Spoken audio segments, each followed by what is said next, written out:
बेचारे लड़के, आजकल आप देख रहे होगे कि एक ज्योति मौर्य एसडीएम साहब हैं, उन्होंने क्या किया कि भाई, अब देखिए आपको भी पता है कि पत्नी राजनीतिक आर्थिक रूप से इतनी समृद्ध हो गई कि उसने डिसीजन ले लिया अपना। अब ये डिसीजन एक दिन में नहीं आया होगा। जब हम किसी रिश्ते में बन जाते हैं तो हमारी एक पर्सनल कमिटमेंट भी होती है कि यार अब ये इंसान मेरा अपना है। अब उस इंसान ने मुझे इतना स्वतंत्र कर दिया कि मैं अपना घोंसला कहीं और बना लूं। क्या कहोगे आप इसे? आज लड़के बहुत अलग अलग तरीके के कमेंट कर रहे हैं। लोग कह रहे हैं कि यार पत्नियों को पढ़ाना छोड़ देंगे लोग ऐसे। अरे क्यों? आप उससे ज्यादा पढ़ो, पढ़ाना क्यों छोड़ दोगे? आप भी उसके जितना पढ़ो, उससे ज्यादा पढ़ो, क्या दिक्कत है? बड़े गलत है। आज सबसे ज्यादा नुकसान इस चीज का ना आपके बच्चों को झेलना पड़ रहा है, आपके माँ बाप को झेलना पड़ रहा है समाज में। हम ये नहीं देखते। आज हम इतने लालची हो गए हैं या इतना अपना हित सोचने लगे हैं कि हमारे हित के आगे सारी चीजें खत्म हो गई हैं। आज हर लड़की या हर लड़का ये कह देता है मेरी भी तो अपनी पर्सनल लाइफ है, लेकिन आपकी वो पर्सनल लाइफ किसने दी आपको? आपके माँ बाप का भी उसमें बहुत बड़ा योगदान रहा, आपके दोस्तों का भी बहुत बड़ा योगदान रहा।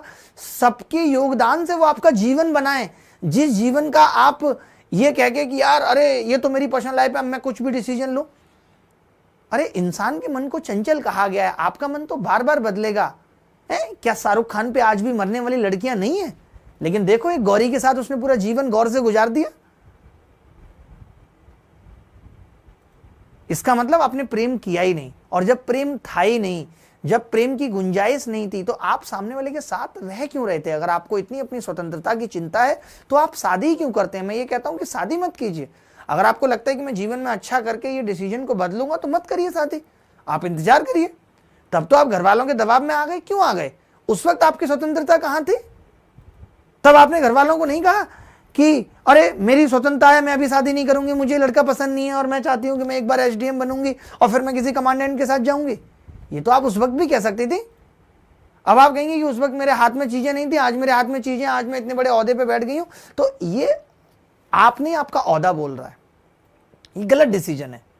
आपको अगर लगता है कि आपके लायक कोई नहीं है तो मैं कहूंगा कि आप उसी वक्त डिसाइड करिए, क्योंकि किसी भी जिंदगी में आगे जाके, क्योंकि हम यहाँ इतने स्वार्थी हो जाते हैं कि हमें अपने बच्चे नहीं दिखते। उस बच्चे की क्या गलती थी जो एक माँ बाप का प्यार डिजर्व करता था या एक प्यार डिजर्व करती थी वो लड़की, और आप किसी और की हो गई? जिस उम्र में आपकी बेटी को ऐसे सपने देखने चाहिए थे, आप अपने सपने सजाने लगी। इसीलिए एथिक्स डाला गया आईएएस की प्रिपरेशन में। हमारे नैतिक मूल्य जीरो हो गए। कई बार ऐसे ख्याल अगर हमारे दिमाग में भी आते हैं, ऐसा नहीं है कि एक दिन में आप किसी की हो गई होंगी, एक प्रोसेस चला होगा। क्या उस प्रोसेस में कभी आपने नहीं देखा अपने अंदर झांक करके कि आप जो कर रही हैं उससे कितने लोग इफेक्ट होंगे, कितने लोगों के दिल टूटेंगे? आज नहीं कल बदला लेता है ईश्वर, सजा देता है इस चीज की। इसीलिए इससे क्या होता है ना, आप ऐसे मत समझिए। मैं उस लड़के को भी कहूंगा जो भी मनीष दुबे या कुछ है, कि तुमने किसी का आत्मसम्मान पे चोट की है, तुमने उस लड़के की आत्मसम्मान को तोड़ा है।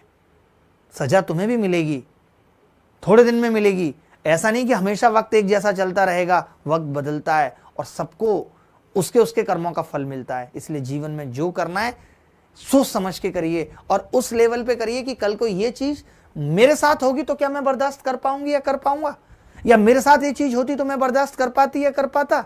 नहीं तो फिर आपको भी दूसरे के साथ नहीं करना है। बहुत गलत हुआ है जो भी हुआ है। खैर छोड़िए, मैं बस यही कहूंगा कि मत कीजिए शादी, कोई जल्दी नहीं है। आप क्यों पागल रहते हैं शादी के लिए? आराम से कीजिए, बट जब करिए तो फिर निभाना सीखिए उसको।